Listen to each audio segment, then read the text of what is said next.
J'ai ressenti qu'il y avait quelque chose qui se passait quand je chantais. Il faut être extrêmement souple, à l'écoute du metteur en scène et en même temps être prêt à dire « j'ai testé mais je peux pas faire ça ». Donc c'est une équipe énorme. Et ce qui est très intéressant, je pense, à l'opéra, il y a vraiment ce mélange de freelance et de salariés. Ok. Et quand ça marche bien, mais c'est juste magique. Peut-être on a l'impression que c'est nous qui brillons, mais moi je pense jamais comme ça. Je ne peux pas bien chanter si je m'entends pas bien avec toute l'équipe qui m'entoure et pas uniquement ces gens sur le plateau. On a des délais extrêmement serrés comme en entreprise, mais c'est Michel Anger, une petite citation là, qui disait que l'innovation naît dans la contrainte et meurt dans la liberté. Si on arrive à libérer la voix, même la voix parlée, on se libère. Je suis convaincue qu'on peut être engagé dans son travail, même si c'est pas sa passion. Salut Caroline, ça va? Bonjour, oui, très bien, merci Baptiste. Oui. Écoute Caroline, je suis super content de te recevoir. Tu fais partie des nouveaux types d'invités que je convie au micro de Learning by Doing. Les invités que je qualifie un peu de hors normes, en tout cas hors milieu purement RH, corporate. Ouais. Caroline, tu es chanteuse d'opéra, enfin tu fais plein d'autres choses. Tu mets aussi à contribution cette expertise pour former en entreprise, former des managers, former des équipes. Tu vas nous parler de tout ça en détail aujourd'hui. Alors forcément, on va parler art lyrique, on va commencer par ça. On va essayer aussi, et en préparant, je te proposais de faire ça aussi, de comprendre ce milieu-là qui a l'air assez rigide de l'extérieur, qui a ses codes. On parle d'opéra qui sont... alors je sais pas si c'est toujours vrai, mais dans le spectacle vivant, j'ai l'impression que c'est le truc le plus compliqué à organiser. C'est compliqué. Ouais. Ouais. Il y a beaucoup de personnes qui sont impliquées dans on un va essayer de opéra. se faire une leçon de gestion de projet. Je ne sais pas si c'est le bon terme, mais de comprendre un petit peu à la fois l'économie, mais aussi comment ça se montre. Et puis aussi, on finira, je pense, par ça, de parler de tes activités aujourd'hui. Comment tu aides les managers à trouver leur voie dans les deux sens du terme. Ouais.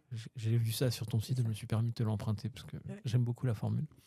Donc pour toutes ces raisons, je suis ravi de te convier au micro de Learning by Doing. Est-ce que pour commencer, tu peux te présenter, compléter, amender ce que je viens de raconter sur toi, nous expliquer un petit peu ton parcours? Oui, merci. Merci beaucoup pour l'invitation. Je suis très, très heureuse d'être là. Donc, je m'appelle Caroline McPhee. Je suis conférencière, coach en prise de parole et soprano lyrique. Donc, j'ai passé 15 ans sur des scènes lyriques internationales. J'ai chanté Royal Opera House, Covent Garden à Londres. J'ai chanté Royal Opera House, l'opéra de Nancy, de Toulon et beaucoup à l'opéra de Lyon, où je vis maintenant.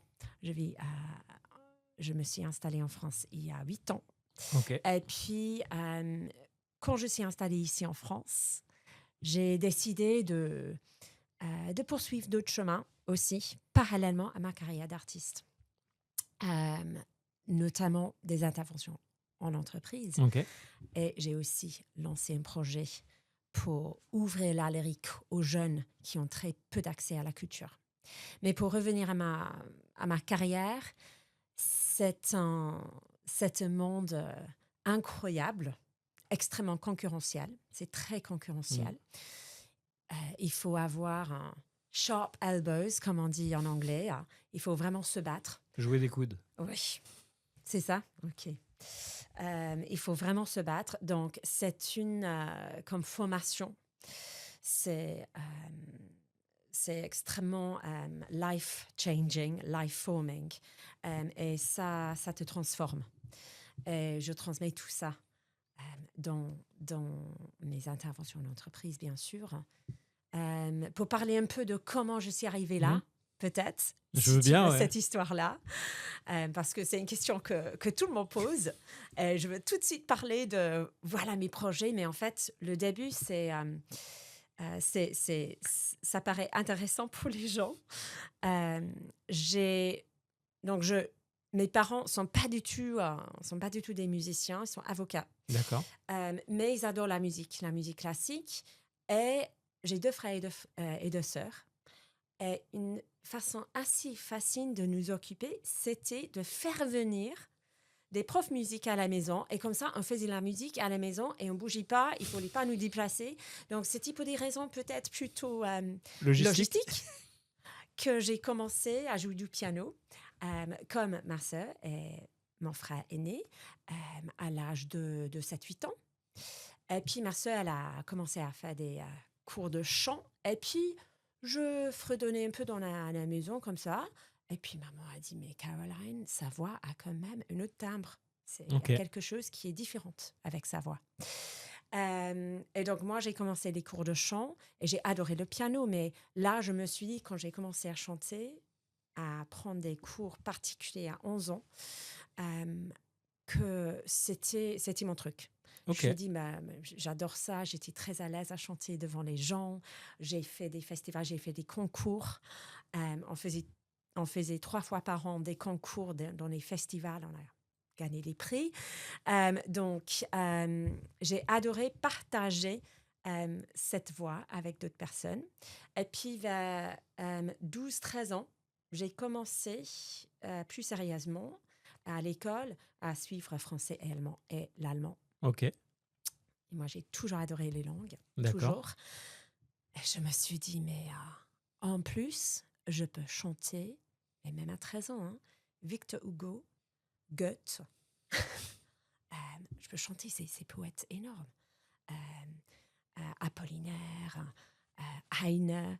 Et j'ai découvert tout le répertoire de Schubert, de Schumann, de Debussy, de Fauré, à un assez jeune âge, parce qu'en fait, avec l'art lyrique, c'est pas bien de commencer trop tôt à chanter des vrais airs. D'accord. Parce que tu n'as pas la voix d'adulte. Ok. Donc, tu apprends des mauvaises habitudes. Donc, j'ai chanté des mélodies, des leaders, jusqu'à un âge assez bas. Je chante toujours. Hein, c'est un répertoire sublime.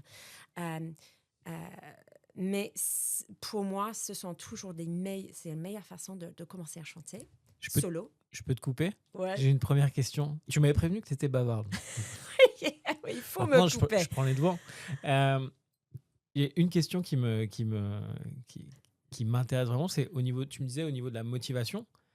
Est-ce que c'était la découverte de ce répertoire? En fait, je vois 2 trucs. Il y a la découverte d'un champ des possibles et d'une offre de choses à chanter. Ou est-ce que c'est le fait de te produire? Tu m'as dit très vite, en fait, j'adorais chanter en public. Oui.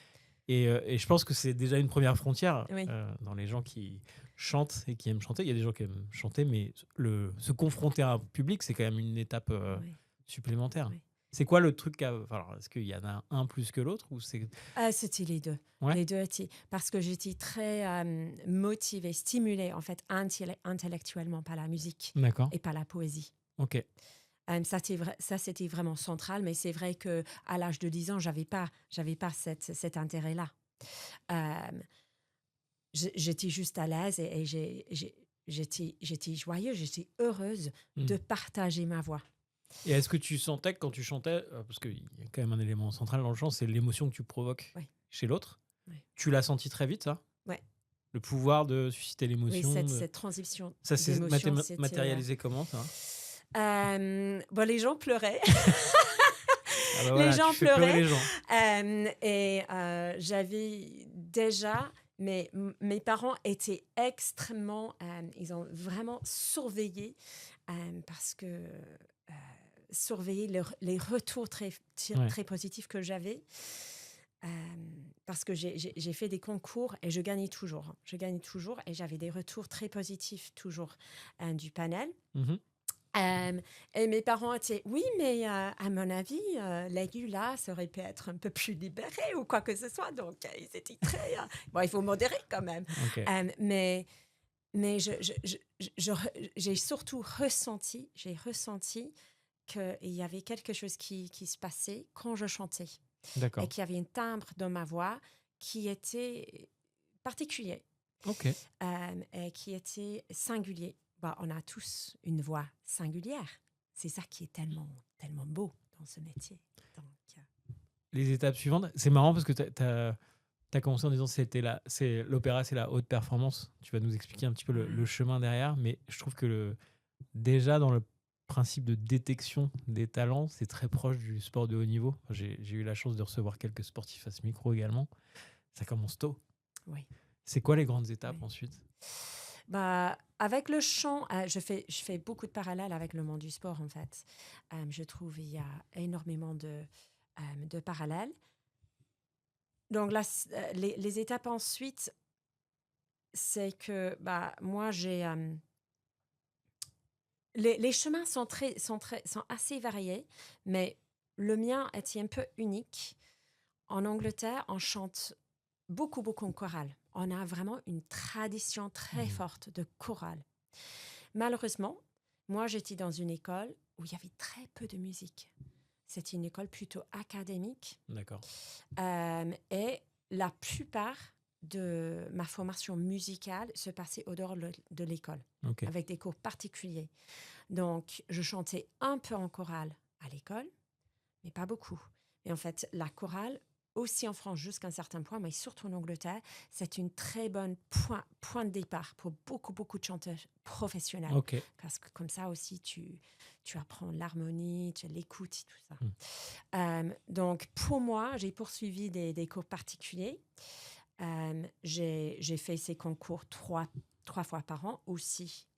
J'ai fait des concours j'ai joué du piano et de la flûte traversière aussi. Ok. Donc, ma formation musicale était très complète quand même. Et puis, à 18 ans, normalement, quelqu'un passe au conservatoire national supérieur. Conservatoire supérieur. À 18 ans, j'étais très partagée parce que j'ai adoré les langues. J'avais un prof de chant professionnel qui avait eu une jolie carrière et qui a dit quand même, Caroline, c'est très dur. C'est très dur, je vais être totalement honnête avec toi. Et si tu as des doutes ou si tu penses peut-être tu pourrais faire quelque chose d'autre ou si tu vas attendre un peu, c'est possible. Ça, c'est pas comme le sport. Tu as un peu plus de temps. Parce que la voix d'adulte, Une notion de maturité. c'est pas mature à cet âge-là. Surtout la voix d'homme. Hein. La voix d'homme, ça c'est encore plus différente parce que elle est vraiment toute formée à partir de l'âge de 18 ans, même un peu plus tard. Mais la voix de femme aussi, à 18 ans, tu es assez jeune à vraiment chanter l'opéra. Donc, j'ai décidé de poursuivre une licence en langue, français et allemand. Comme ça, j'ai vraiment creusé tout ce répertoire, cette littérature aussi que j'adorais, aussi les linguistiques. Et j'ai fait une année Erasmus que j'ai adoré. Et à côté, je prenais des cours de chant. Je chantais quand même dans des chorales de haut niveau à l'université, à la fac. Et j'ai poursuivi le chant. J'ai fait quelques productions d'opéra amateurs. Et puis, c'était après que je suis entrée directement à un conservatoire national supérieur. Il faut dire que j'ai terminé mes études en langue. J'ai fait ma licence. J'ai fait l'audition pour conservatoire national. Et je faisais à ce moment-là de la musique depuis l'âge de 8 ans, 7-8 ans. Et je n'étais pas acceptée à un seul conservatoire en Angleterre.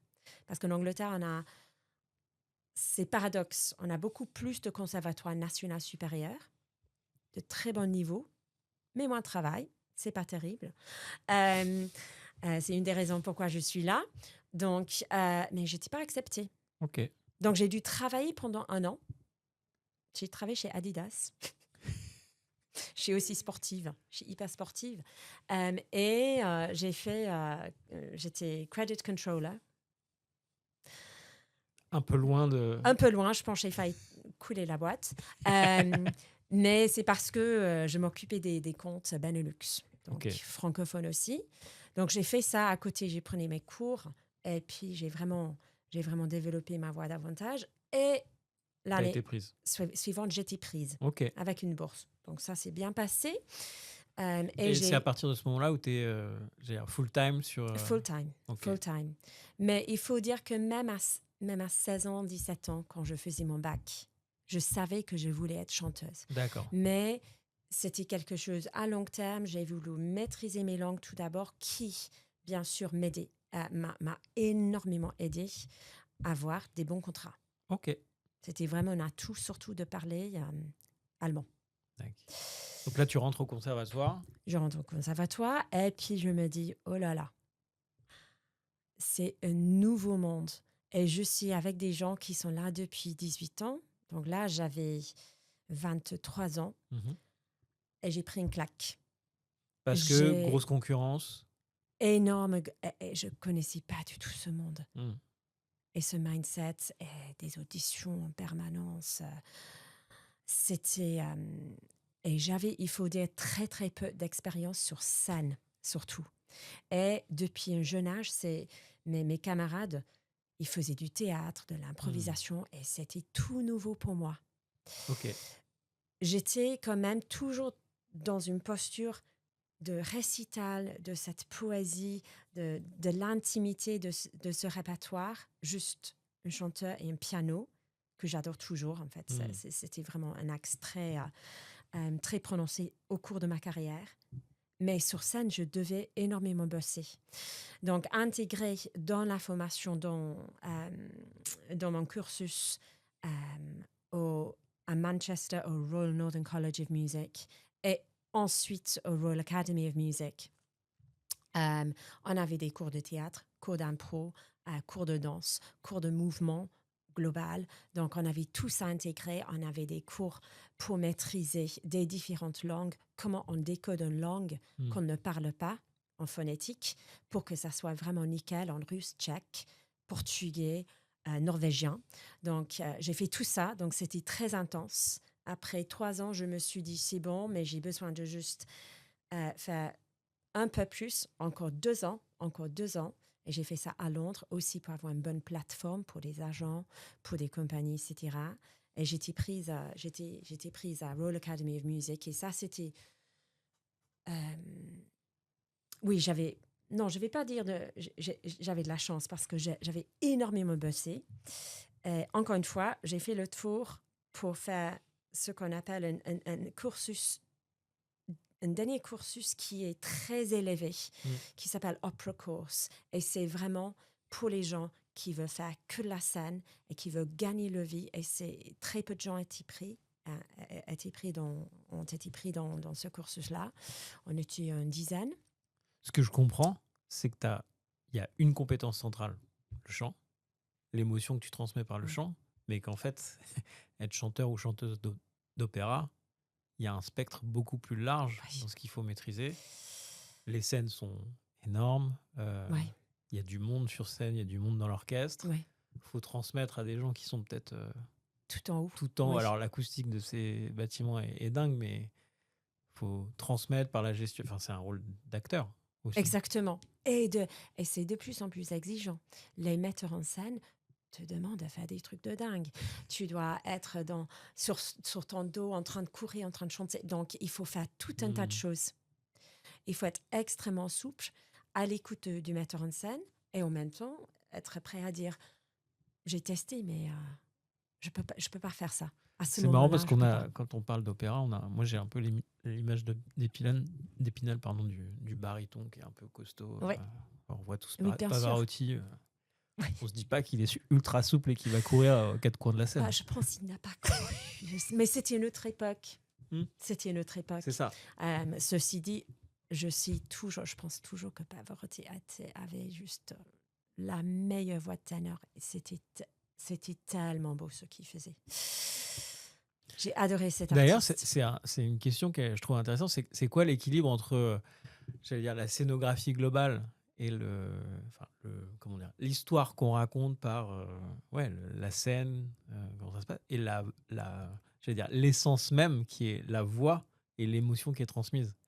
Est-ce qu'il y a comment un metteur en scène gère ça en disant bah oui, en fait moi je veux faire une mise en scène, je sais pas, je veux renouveler l'exercice ou faire une mise en scène nouvelle d'une œuvre qu'on connaît tous, sans revenir sur l'essence même qui est de dire bah en fait il faut juste que les chanteurs soient dans les meilleures conditions pour donner le meilleur de leur voix, quoi. Vous avez ces discussions quand on vous demande de faire des trucs un peu oui, mais en fait tout est au service de la musique de l'œuvre. Ok. On n'est pas au service de notre voix. On n'est pas là pour nous. Ok. On est là pour le compositeur, pour mettre en lumière. C'est lui le génie. Voilà. Donc le metteur en scène est aussi le dans metteur en cette scène. ambition-là et dans cette Oui. mission-là. Oui, Ok. dans l'idéal. Parfois, c'est pas le cas, mais les meilleurs metteurs en scène avec qui j'ai travaillé, ils étaient là pour l'œuvre. Le travail, c'était tout au service de l'œuvre Ok. et aussi au service du public. Donc là, tu es à Londres. Donc, je suis à Londres. Donc tu passes des auditions, tu commences à être sur des premiers Oui, j'ai projets. passé des auditions. Mon audition pour le Royal Academy, ça s'est très bien passé. Ce qui est bizarre, et je pense que c'est important de dire ça, c'est que, encore une fois, je n'étais pas prise. J'étais pas prise pour ce niveau élevé de cursus élevé. Dans les autres conservatoires, le seul conservatoire où j'étais prise, c'était le Royal Academy of Music. Et ils m'ont donné une énorme bourse. En fait, le directeur de la Royal Academy m'a appelé personnellement pour me dire « On a adoré ton audition. On va te soutenir, on va te donner des sous pour vivre. Tu n'as pas besoin de payer pour tes études. Et on serait ravis si tu viens chez Royal Academy. » J'avais pas d'autre choix. C'est juste pour montrer la subjectivité. Ouais. Et on peut avoir des noms partout et il ne faut qu'un seul oui. Il ne faut qu'un seul oui parfois. Et toute ma carrière était comme ça. Hein. J'ai passé plus de 300 auditions dans ma vie. Et j'ai réussi 15% de mes auditions. Et ça suffit. L'échec fait partie du job. Oui. Et c'est même une grande partie du job, en fait. Une énorme partie du job. Donc, même à ce stade-là, même avant, j'avais vécu tout ce qu'il y a. J'ai échoué. Il faut rebondir. Ça donne une certaine compétence de résilience. Ouais. Ça fait le cuir, comme on dit en France. Ouais. C'est-à-dire que tu deviens un peu... Un oui est un oui quand c'est vraiment sûr. Et si c'est un non, c'est pas grave, on passe à la suite. Oui. Mais il faut bien faire. C'est ça. Mmh. Et ça fait partie de ma conférence. On peut beaucoup plus facilement passer à la suite si on a fait une bonne audition. Si on n'a pas fait une bonne audition, on est déçu. Et la déception reste plus longtemps. Bien sûr, il y a la déception, mais toujours. Mais elle est plus éphémère si on a fait un bon boulot. Ok. Ouais. Petite question pour bien comprendre, du coup, l'économie de ce métier-là. Alors là, t'es rentré, t'étais, entre guillemets, sponsorisé. Ouais. Ou au moins, tu n'avais pas à te soucier de ce sujet financier. Oui, je pouvais vivre à Londres sans prendre un job, en fait. Ok. Ouais, c'était bien. Et donc ensuite, tu continues, j'allais dire ton entraînement, ton travail de chanteuse, préparation. Les premiers projets, les premiers opéras sur lesquels tu es castée, comment ça se passe? Donc c'est vraiment une audition, un casting. C'est quoi l'économie derrière? T'as un cachet d'artiste, tu travailles en amont, est-ce que ça voyage? Comment c'est une tournée? Oui, c'est très itinéraire. Donc tout d'abord, en tant que jeune artiste, surtout, je fais beaucoup d'auditions. Ouais. Moi, j'ai gagné un prix, en fait. J'ai gagné un concours et le prix était d'être représenté par une agence qui spécialise dans les jeunes artistes. Mais normalement, oui, tu peux avoir un agent ou pas, mais quand même, il faut bosser pour toi-même. Il faut écrire au directeur de casting. Il faut faire son propre marketing maintenant, plus que jamais. La prospection pure. La prospection pure. Donc ça, c'est un élément clé. Et puis, on se présente, on fait des auditions devant les directeurs de casting. Il y a deux sortes d'auditions. Il y a une audition générale où tu te présentes tes 3 airs qui collent vraiment à ta voix. Il faut bien connaître sa voix, bien connaître où te positionner en tant que type de voix. Parce que c'est même soprano, il y a plusieurs sortes de soprano. Ouais, je vois. Et puis, il y a une deuxième sorte d'audition qui est plus spécifique, bien sûr, pour les rôles. souvent, les agents, ils sont au courant de ces auditions-là. Et c'est assez difficile, si tu es juste un chanteur, d'accéder tout de suite C'est un à ces circuit un peu auditions. fermé. C'est un circuit un peu fermé. Donc, peut-être tu commences par une audition générale et puis le directeur du casting te demande de revenir, de retourner pour faire une deuxième audition. Il y a rarement des gens qui sont pris tout de suite avec une audition générale. Ok. Donc, moi, j'avais cet agent. J'avais plutôt un autre agent plutôt commercial. Mais en même temps, j'ai beaucoup pédalé pour moi-même. Ok. J'ai créé des projets moi-même. J'ai contacté des gens. J'ai fait beaucoup de concerts, de récitals aussi. J'ai fait un album Ok. autour des femmes. Ça, c'est mon spécialisme de répertoire. C'est des compositrices. Donc, j'ai fait un album avec du répertoire, soit inspiré, soit écrit par des femmes. Donc, et puis, souvent, on n'a pas l'audition et on échoue. Et de temps en temps, on réussit. Donc, quand on réussit, c'est un contrat normalement de 2 mois. Ok. Donc, c'est très éphémère. Et ces 2 mois-là peuvent être dans 2-3 ans. Pour les grands artistes, ça peut être même en 5 ans. Hein? Mais la voix change. Ça, c'est important de tenir en compte. Donc, la voix change. Donc, les maisons d'opéra ne peuvent pas programmer autant de temps en avance quand même. Donc, c'est variable. Et donc 2 mois, c'est la préparation. 2 mois, ça, c'est le moment où tu arrives à l'opéra et tu commences à répéter tout de suite avec toute l'équipe. Ouais, donc tu as quand même de la préparation, Donc, toi, avant. avant, il y a des mois de préparation, même des années. Si c'est une énorme prise de rôle en russe, bah, tu commences peut-être 18 mois avant. Et ton cachet de 2 mois tient en compte de ça aussi? Moyen. Ça dépend. Ok. Ça dépend de la maison. D'accord. Mais bien sûr, tu n'es pas payé pour ces moments de ok. préparation. C'est vraiment aléatoire.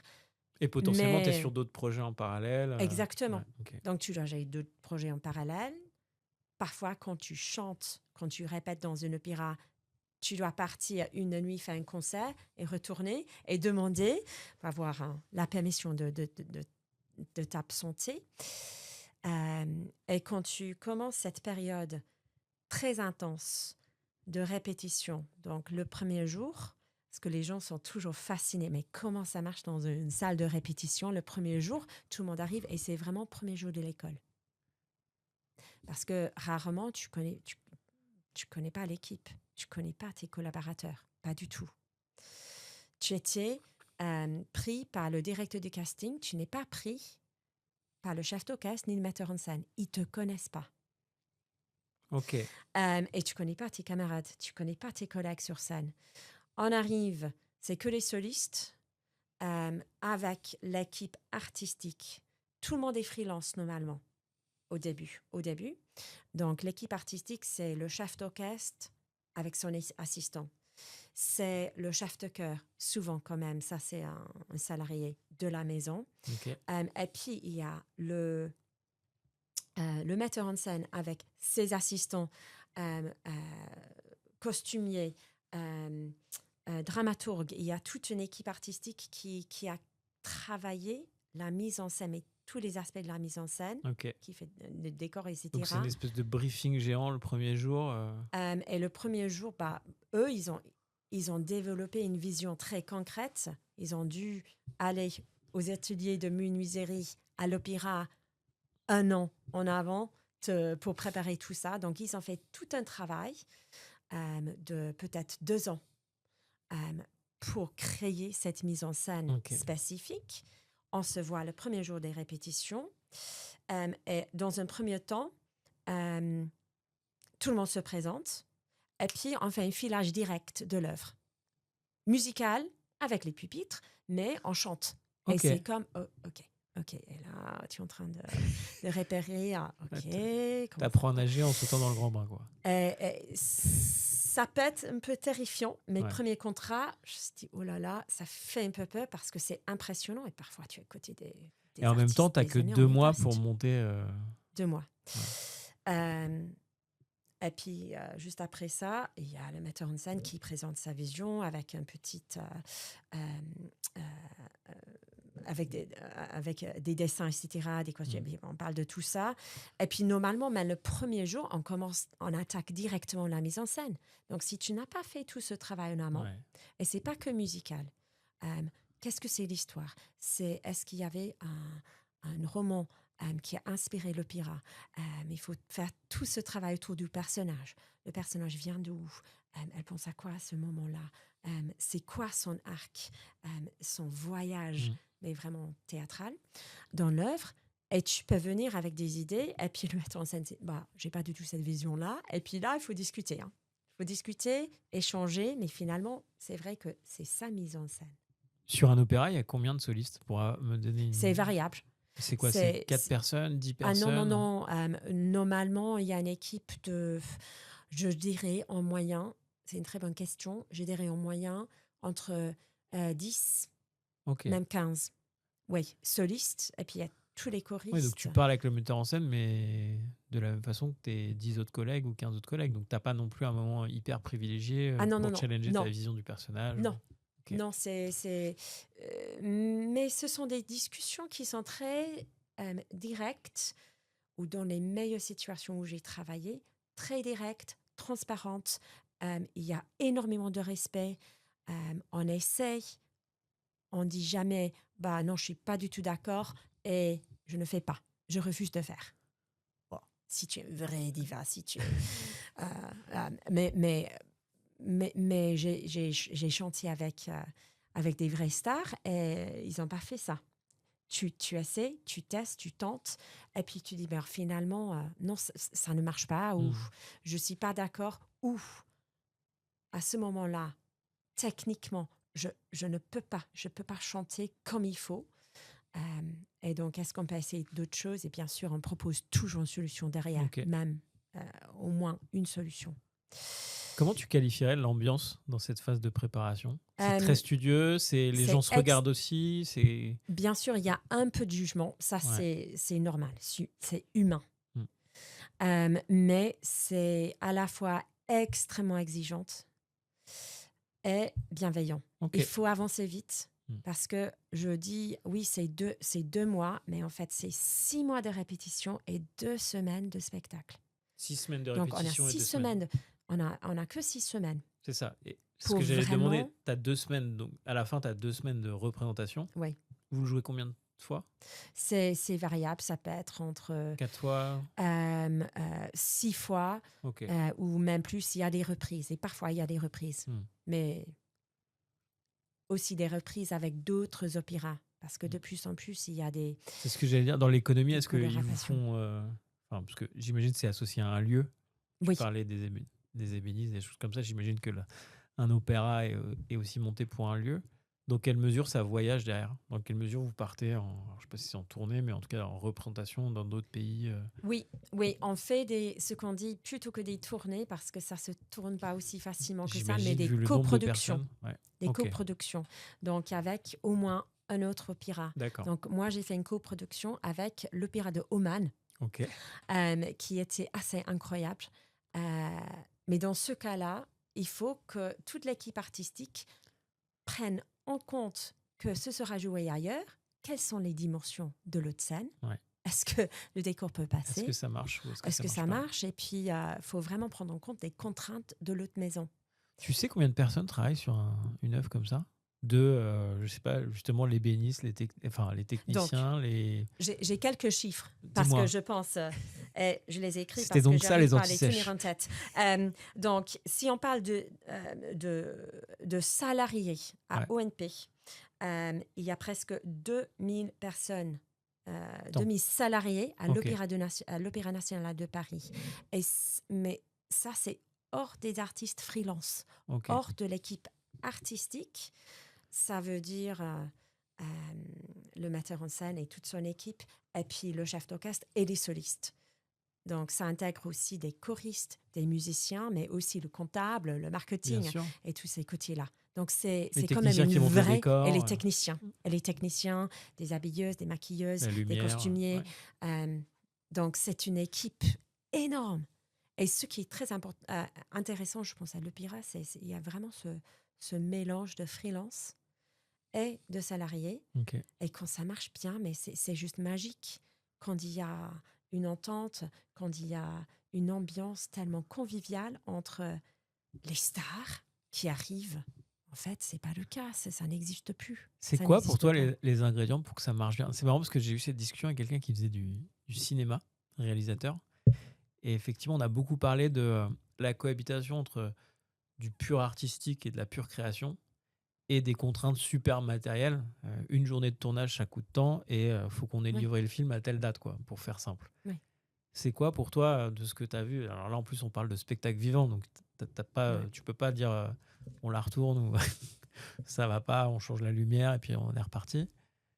C'est quoi ce qui fait que la mayonnaise prend ou que tu vois, tu arrives sur quelque chose où vous arrivez à vraiment à transmettre l'essence de la musique, de l'œuvre? Euh, c'est, c'est, je vais être très banale peut-être, mais c'est le travail. C'est le travail? C'est toute la préparation en Ok. amont. Et puis, je peux pas te dire le nombre de fois j'ai répété une scène, mais de façon tellement minutieuse, encore, juste pour vérifier que tout était en place avec la machiniste, tout est bon avec le régisseur. Ces gens-là sont primordiaux, ils sont tellement importants. Sans eux, on ne peut pas chanter. Et il y a quand même cette notion de proximité. Vous avez un métier super artistique, on pourrait dire, bon, vous êtes les stars du Non, non, projet, non, mais en nous sommes réalité, uniquement la cerise sur le gâteau. C'est tout. c'est ça, ouais. C'est tout, nous sommes la cerise sur le gâteau. Et puis, tout le reste du gâteau, ce sont des choristes, ce sont des musiciens. Euh, Peut-être on a l'impression c'est nous qui brillons, mais moi, je pense jamais comme ça. Je ne peux pas bien chanter si je m'entends pas bien avec toute l'équipe qui m'entoure et pas uniquement ces gens sur le plateau. C'est primordial. Et oui, il y a beaucoup de contraintes. On a des délais extrêmement serrés comme en entreprise. Euh, il y a bien sûr de plus en plus de problèmes budgétaires. Ouais. Mais c'est Michel Anger, hein, une petite citation là, qui disait que l'innovation naît dans la contrainte et meurt dans la liberté.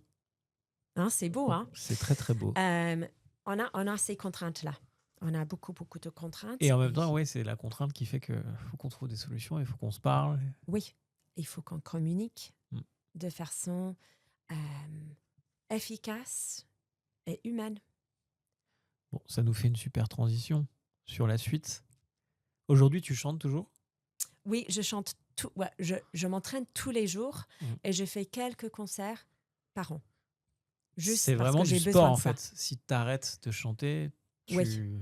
tu perds. Si je ne chante pas pendant 3 jours, 2 jours c'est vraiment max, je ressens.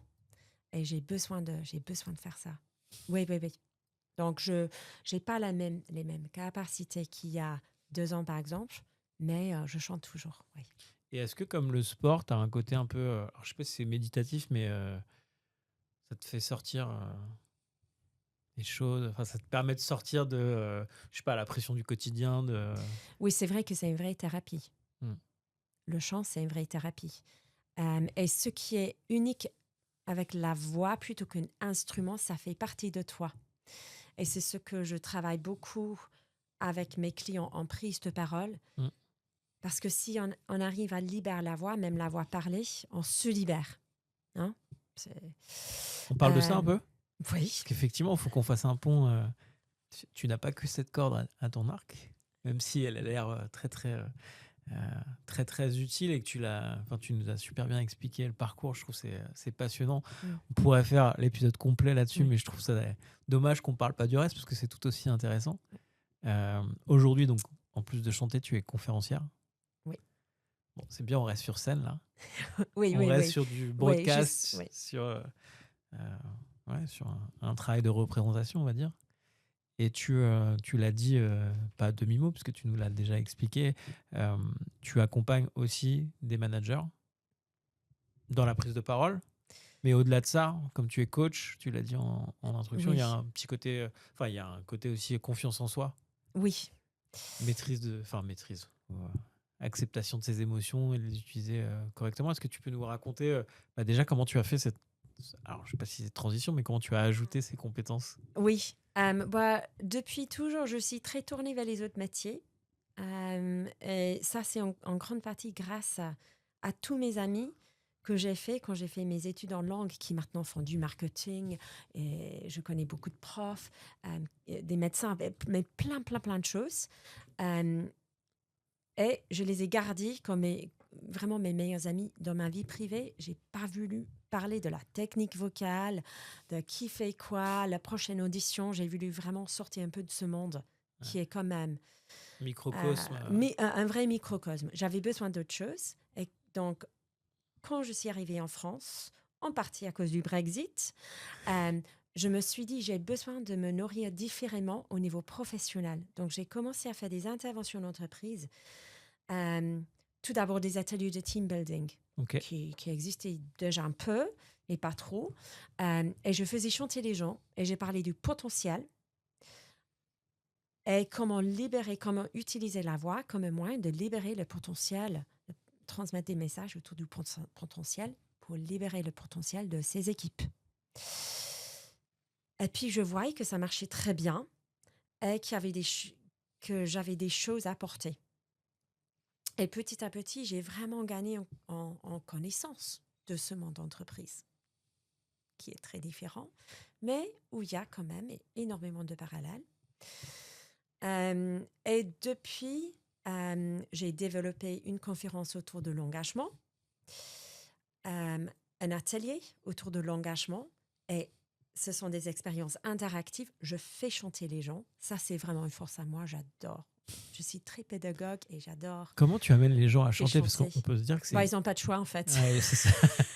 Tu fermes la porte à clé Ouais. et ils sortent pas tant qu'ils ne sont pas chantés, quoi. Oui. C'est le message central de tout ce que je fais, c'est grâce au collectif qu'on arrive. Ok. Oui, il y a des astuces, j'ai 4 piliers. Je te raconte. Je suis Dis-moi. bavarde. Je peux? Ah ouais, vas-y. Donc, tout d'abord, je parle de la différenciation. Ça veut dire, on n'est pas ce qu'on fait. Pour moi, c'est vraiment une posture centrale pour tout manager, pour tout dirigeant d'entreprise. Et c'est ça qui m'a permis de surmonter des obstacles, de faire autant d'auditions et de réussir qu'une quinzaine de ces auditions-là et de quand même faire un métier. Comme ça tu restes saine, tu n'es pas perturbé par tous les échecs. Oui. Deuxièmement, j'adore l'effort. Et je sais que ça, c'est pas très cool de dire ça, mais il faut de l'itération. Deuxième pilier, temps plus effort. Mais il faut passer du temps de la bonne manière, de la façon plus efficace. Donc, temps de qualité. Il y a des astuces pour vraiment travailler, créer des temps de qualité, des temps de travail de qualité, ce qu'on fait dans la salle de répétition, ce que je fais aussi quand je travaille seule, un rôle. Contre temps dépensé. Ok. Et la réunionite, par exemple. Okay. Donc et on ça parle existe, de ça existe focus dans le Pira versus aussi. réunion. Oui. Okay. Et ça existe dans le Pira. Hein. Ouais. J'étais avec des metteurs en scène qui ont fait une dizaine versions d'une scène et on a gaspillé quand même pas mal de temps. Donc ça, c'est une autre version de la réunionite. Je comprends. Troisièmement, l'appartenance. Il faut s'appartenir à quelque chose qui est plus grand que soi, d'avoir un but élevé. Et il ne faut pas nécessairement que le but élevé soit ta passion. Je suis convaincue qu'on peut être engagé dans son travail, même si ce n'est pas sa passion. Et que d'arriver à un but élevé ensemble avec d'autres personnes, c'est quand même un processus extrêmement épanouissant. Hein. Et c'est vraiment un thème central dans tout ce que je fais. Quatrième pilier, c'est la curiosité et la notion que le mot curiosité, ça vient du cura, soin. Il faut prendre soin de l'autre. je prends soin de ma collègue, mon collègue qui est sur scène avec moi. Quand il chante, je me place, mon positionnement, par exemple, je dois être à un certain endroit pour qu'il puisse se projeter et je suis avec lui, je le soutiens. En même temps, je suis avec le public, je suis avec le chef d'orchestre, je suis avec le choriste. On prend soin. Il faut prendre soin de l'un de l'autre. Donc, mes 4 piliers. C'est super intéressant et moi qui cherche aussi à faire passer à l'action les gens sur le terrain, je trouve que ces 4 piliers donnent un cadre hyper clair. Oui. Et en fait, s'il en manque un, Oui. ça fait un vrai obstacle à qu'on Bah, teste des choses et qu'on apprenne ensemble. Par exemple, c'est très facile de dire « Ah non, mais c'est pas moi, c'est mon personnel de travail. » Si tu fais pas le travail derrière, c'est très facile de dire « J'ai échoué, mais c'est une autre personne qui a échoué. » Non, il faut travailler d'abord. Très clair. Donc, voilà. Et ça, c'est pour moi, j'appelle ça ma méthode métronome parce que j'adore cette notion visuelle. C'est ce visuel de métronome qui, parfois, il faut augmenter le tempo. Il faut être acharné. Il faut y aller. Moi, je suis, je ne sais pas si tu le ressens, mais je suis un peu dans ce mode-là en ce moment. Oui. Je suis dans une période acharnée de travail avec mes activités en entreprise. Il faut aussi programmer des temps plus calmes. Et ce sont aussi des temps de qualité. Il ne faut pas dire que les temps de qualité, c'est uniquement travail. Non, les temps de qualité, ce sont aussi des temps calmes. Ce que je trouve intéressant là-dedans, c'est qu'il y a le côté intentionnel. Exactement. Je lis beaucoup Tout de choses est dans en ce moment l'intention. sur la saisonnalité du travail. Il y a beaucoup de gens qui s'intéressent à ça. De se dire, en fait, il y a des moments, il y a une saisonnalité dans notre travail. Alors, quand on fait du commerce, on voit assez rapidement pourquoi. Parce qu'il y a des périodes fortes qui sont plus ou moins naturelles. Il y a des trucs qui sont créés de toutes pièces. Et puis, il y a des trucs qui sont assez naturels sur les fins d'année, des choses comme ça. Il y a des temps plus calmes aussi. Des gens qui travaillent dans le sport, par exemple, on sait que le temps fort, c'est plutôt printemps-été et que sur la fin d'année, il se passe un peu moins de choses. Et en avoir conscience, en fait, c'est aussi super intéressant. Je pense que quand on a un métier commercial, notamment, il y a des temps forts, il y a des temps faibles dans l'année. Et être intentionnel là-dessus, de dire, en fait, oui, là, en ce moment, les gens, on enregistre au mois de mai. Et avoir des gens sur la partie commerciale au mois de mai, on sait que c'est compliqué en France parce qu'il y a moins de jours de travail. Donc, les gens sont très, très, très, très occupés. C'est OK, on va travailler sur autre chose en attendant. Mais il y a cette logique d'intentionnalité derrière. Exactement. C'est exactement ça. Et aussi, je pense que c'est important d'être conscient de ça, c'est une chose, mais de le signaler. Donc, comme un chef d'orchestre qui signale un changement de tempo. Et pour que tout le monde soit au courant, que ça soit transparent. OK, maintenant, on va arriver dans un stade de travail très intense et on fait ça un peu naturellement dans l'opéra, mais des meilleurs chefs, des meilleurs metteurs en scène, ils disent ça à haute voix, que ce sera, une semaine super difficile. Et quand je fais un atelier avec des managers, je dis, juste pour vous prévenir, ce sera 20 minutes acharnées, mais de travail acharné. Donc, je préviens toujours. Et quand je fais mes gros projets avec mes jeunes, j'ai avec par mon association, Mission Opéra France, c'est la même chose. Je dis, cette semaine, elle sera affreuse. Je peux vous dire. Faut pas oublier de dire l'inverse aussi à la fin de la semaine. Mais c'est juste un stade obligatoire par lequel il faut passer pour sortir de l'autre côté. Donc, il faut penser au concert que vous allez faire. Il faut penser, si je suis avec un groupe de managers, à la performance, au spectacle qu'on va faire à la fin de l'atelier. Mais c'est obligatoire. Il faut passer par ce stade très difficile, acharné. C'est inévitable. Ça construit l'équipe aussi. Ouais. Au niveau des modalités de tes interventions, c'est quel format? C'est des journées? C'est des semaines de résidence? Comment tu... C'est variable. En entreprise, je fais... donc, une conférence, ça peut durer entre 20 et 60 minutes. Un atelier, 1h30, 2 heures. Okay. Une demi-journée. J'ai aussi un format, une journée entière. D'accord. Plutôt un séminaire. Et à la fin, il y a une représentation. À la Il y a fin. une performance. Donc, c'est le choix de l'entreprise de décider Ok. comment ça se manifeste. Mais si c'est un atelier d'1 heure et demie, je vais juste filmer. J'ai 2 versions de mon atelier, l'engagement où je fais chanter les gens. J'ai une version a cappella, on chante tous ensemble. Si le niveau est suffisamment élevé, j'ai 2 voix. J'ai une deuxième version qui est un peu plus ambitieuse, qui est encore plus ambitieuse. Euh, et je chante, ou on chante un extrait de Carmen. Je chante Carmen et les managers, les collaborateurs chantent le chœur. Ok. Et on intègre une côté mise en scène avec des accessoires, des habits, mais des vestes militaires, des éventails, etc. On peut intégrer en fonction de la longueur de l'atelier un peu de mise en scène aussi. Et Ok. puis encore, c'est filmé ou peut-être il y a des gens qui viennent. Donc, et je suis en train de monter toute une série de modules en fait, et chaque module traite un thème différent. D'accord. Peut-être engagement, potentiel, cohésion d'équipe, l'écoute active.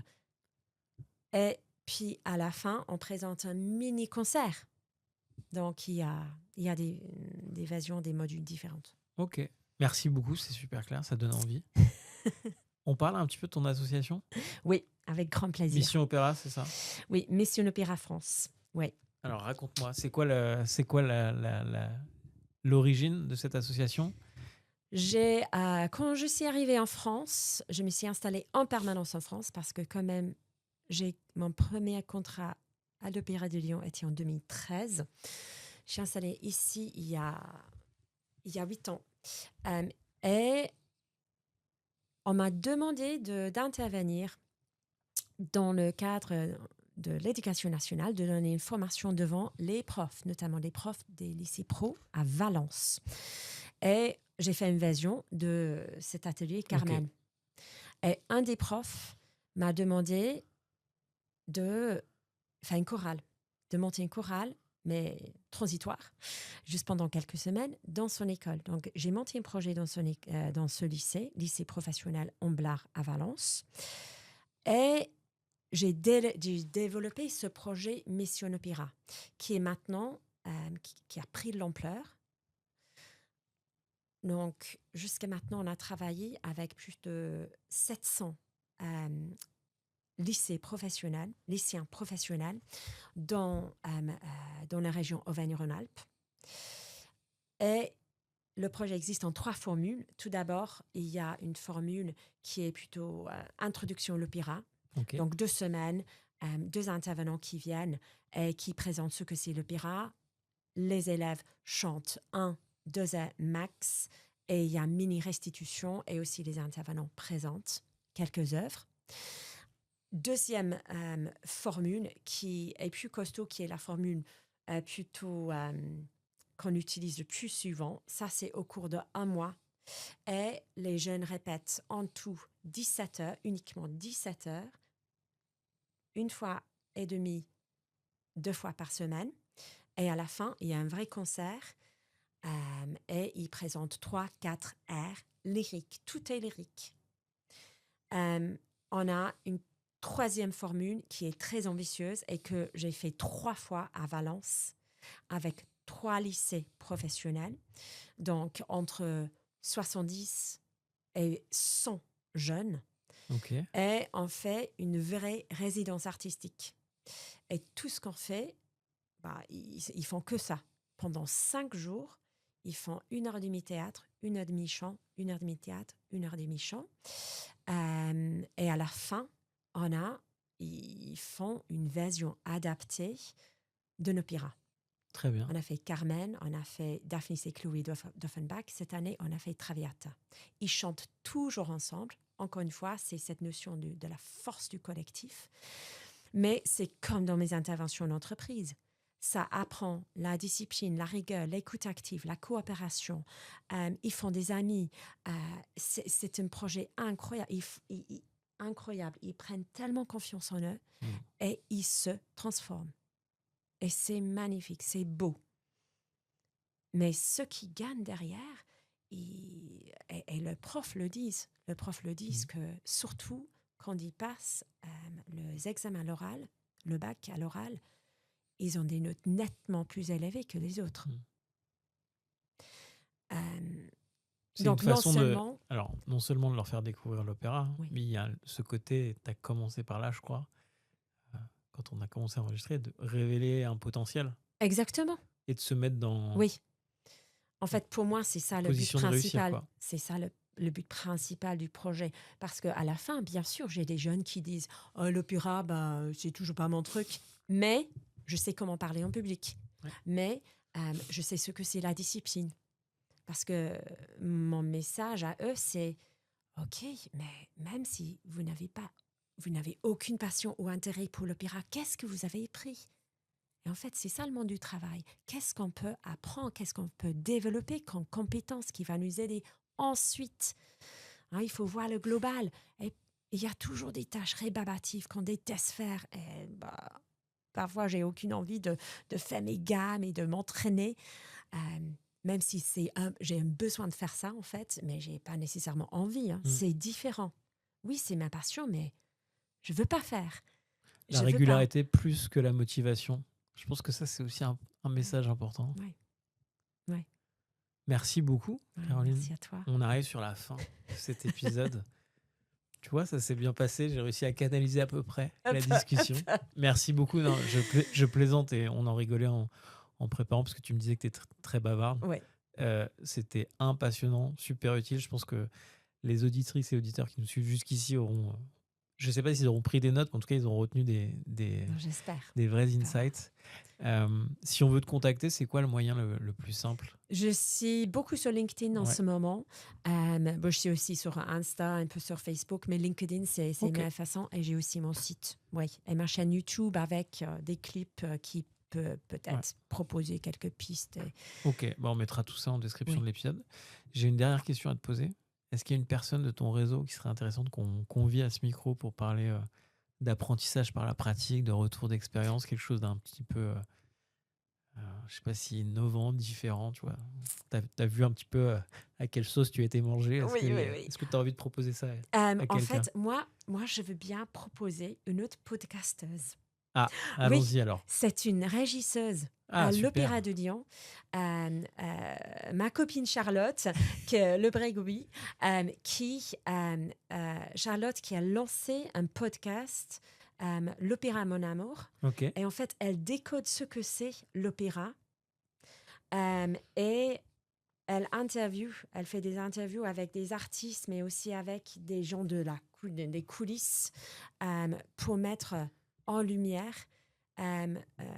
ce que c'est l'opéra, mais tous les côtés, toutes les personnes qui travaillent là-dedans, et elle le rend accessible. Et c'est fascinant ce qu'elle fait. Elle a beaucoup, beaucoup de choses à dire. Écoute, on va lui envoyer une invitation, ça a l'air passionnant. Merci à nouveau.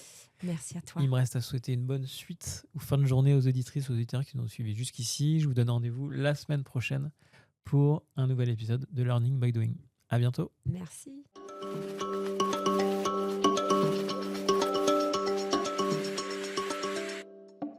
C'est quoi la technique avant de rentrer en scène? La technique, c'est ça. Emotional therapy tapping. C'est super ça.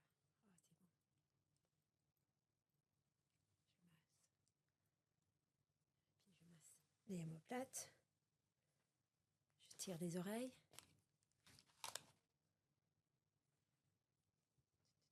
On réactive tout là.